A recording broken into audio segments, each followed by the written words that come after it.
ইসরায়েলের সামরিক ঘাঁটি এবং বিভিন্ন গুরুত্বপূর্ণ স্থাপনায় লাগাতার হামলা চালিয়ে যাচ্ছে লেবাননের সশস্ত্র সংগঠন হিজবুল্লাহ।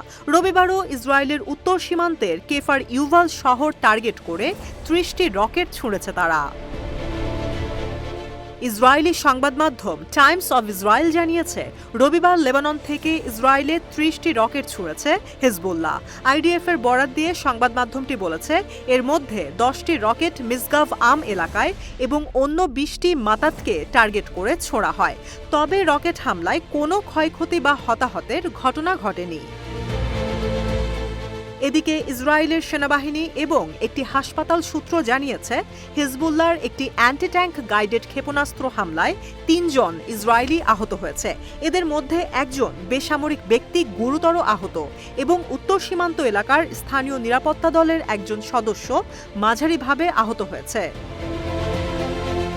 হামলাটি কেফার ইউভাল শহরে আঘাত করলে ৪০ বছর বয়সী একজন ইসরায়েলি বেসামরিক ব্যক্তি আহত হয়। জিভ মেডিকেল সেন্টার জানিয়েছে, নিরাপত্তা দলের সদস্যসহ আহতদের হাসপাতালে চিকিৎসা করা হচ্ছে।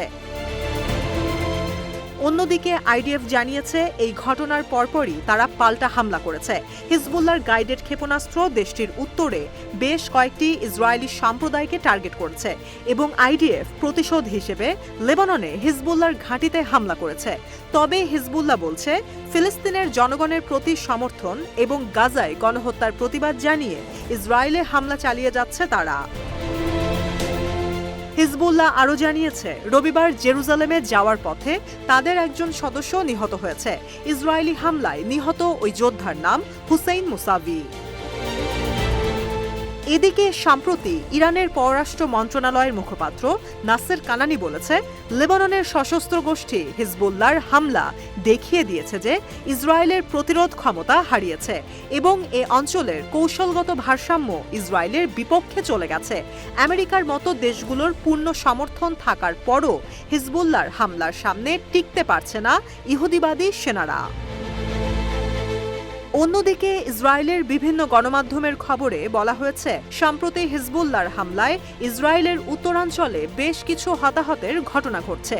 এ সময় ইসরায়েলের বিভিন্ন শহরে বোমা হামলার সময়কার আশ্রয় কেন্দ্রগুলো খুলে দিতে হচ্ছে।